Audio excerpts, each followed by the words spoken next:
jardin des Tuileries a été construit sous Catherine de Médicis, qui a voulu accompagner son palais, le palais des Tuileries. Pourquoi Tuileries? Parce que le jardin a été construit sur une ancienne fabrique de tuiles qui ont été expropriées pour faire le jardin, mais Catherine de Médicis a gardé le nom Tuileries.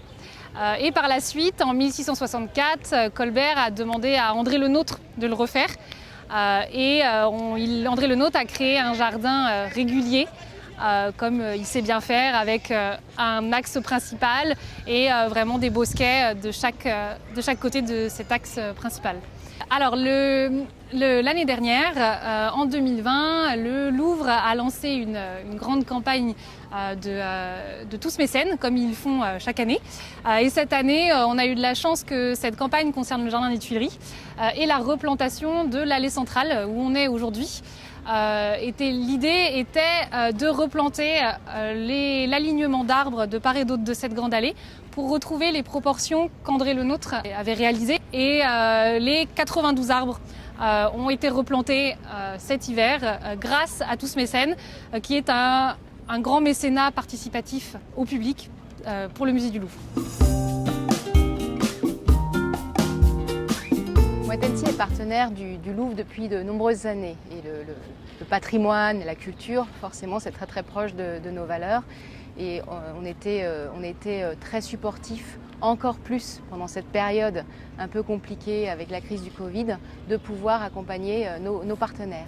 Avec Tous Mécènes, en plus, avec cette rénovation de cette magnifique allée, l'idée était effectivement de replanter ces arbres et ça répondait complètement à nos enjeux aussi sur la biodiversité. Donc ça répondait à la fois au patrimoine, à la culture qui nous est chère et à la fois à notre enjeu sur la biodiversité dans le cadre de notre projet et de notre stratégie de développement durable.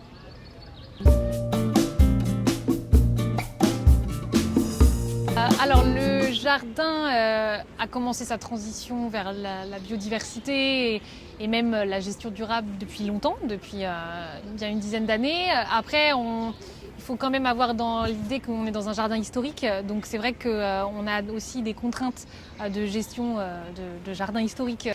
Et justement, on a voulu associer cette gestion de jardin historique et cette rigueur qu'on peut avoir dans ces jardins-là avec la biodiversité. Et donc on a mis en place beaucoup de choses, justement avec l'arrêt des produits phytosanitaires en 2017, avec l'utilisation maintenant de produits biologiques ou d'auxiliaires pour contrer tous les insectes. Et ensuite on a initié d'autres choses, on fait de l'éco-pâturage. On a des zones dans le jardin qui sont inaccessibles à nos machines et pour les conditions de travail qui ne sont pas favorables. Donc on a mis des boucs qui tondent l'herbe 6 mois de l'année. On a après réalisé là où on est un bosquet centré sur la biodiversité, sur les oiseaux, avec des plates-bandes forestières au pied des arbres. Alors on a mis en place un programme chez Moët Hennessy qu'on appelle Living Soils, Living Together.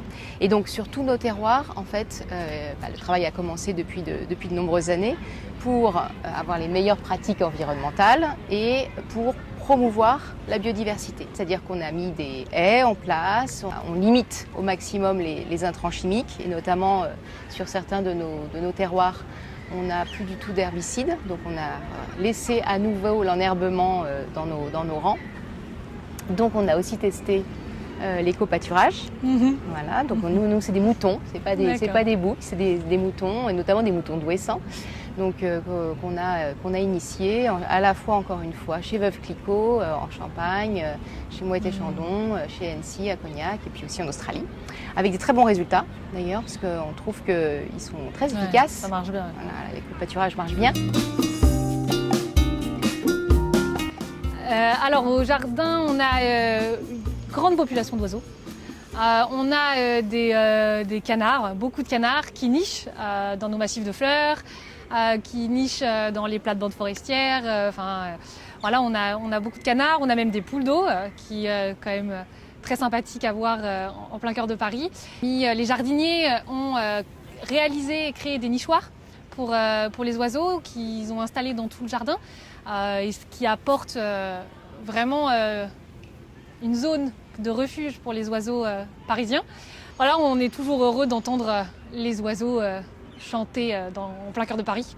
Donc on a aussi installé des nichoirs pour les oiseaux. Voilà. Donc comme on a laissé l'herbe, on a davantage d'insectes. Comme on a mis des haies aussi, on a davantage d'oiseaux. On a aussi installé des ruches sur nos terroirs pour faire revenir un peu la faune et la flore. Quoi.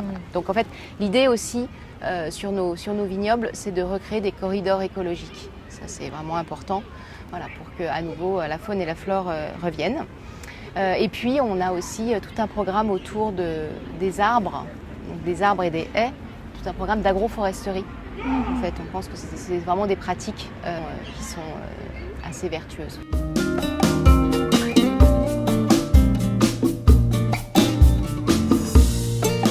40% de plantes vivaces.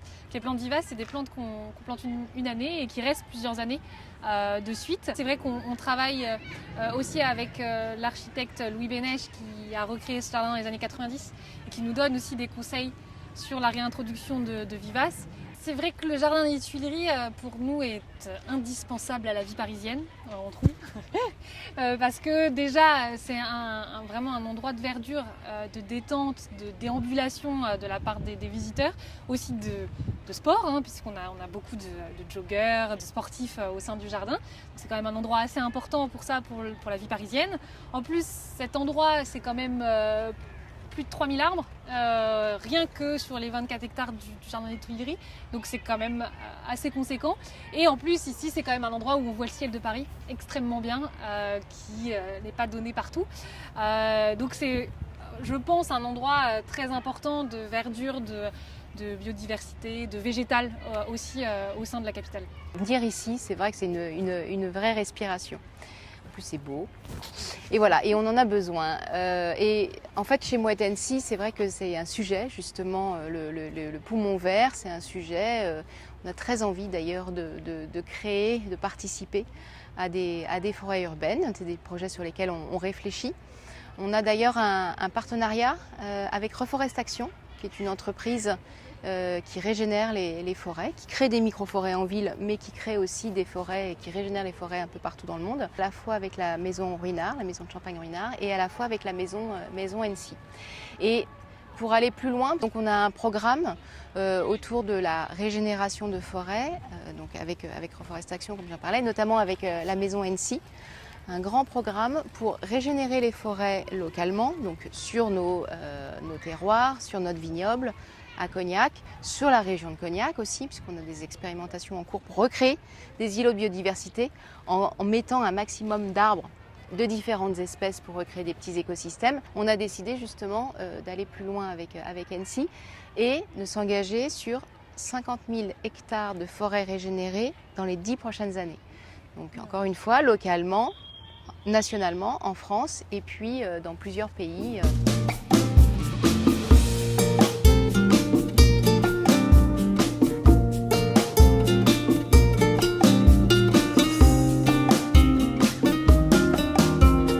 Je suis convaincue depuis toutes ces années où je travaille sur le développement durable que c'est important d'expliquer les choses, de sensibiliser, d'acculturer, de former. On a lancé en fait un cycle de conférences dans nos locaux en invitant à la fois des experts externes pour nous inspirer, pour nous donner un peu l'état de l'art. Et puis on a invité aussi bien sûr des experts internes, ceux qui travaillent directement dans les vignobles.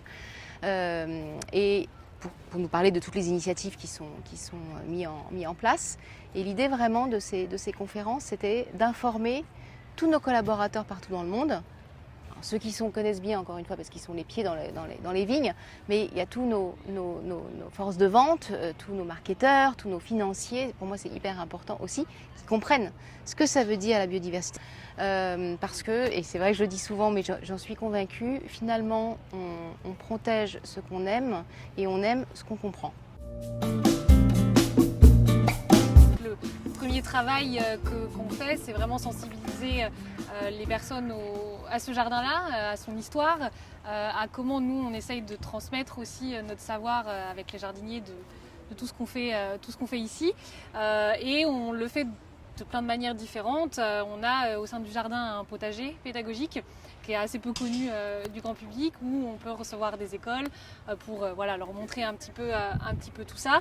Ce potager est biologique, donc on les sensibilise aussi à toute cette végétation, à avoir une courgette et d'où elle vient et comment elle pousse. Et aussi on participe à toutes les grandes journées nationales, donc les journées des métiers d'art, parce que les jardiniers sont des jardiniers d'art, donc on fait des visites du jardin pour ces journées-là, pour le rendez-vous au jardin. Aussi le premier week-end de juin, où on fait des visites pour le grand public, pour leur expliquer notre travail, comment justement on allie jardin historique, biodiversité et ce qu'on fait ici. Il y a également les journées du patrimoine aussi au mois de septembre, pour montrer un peu ce patrimoine unique qu'on a ici.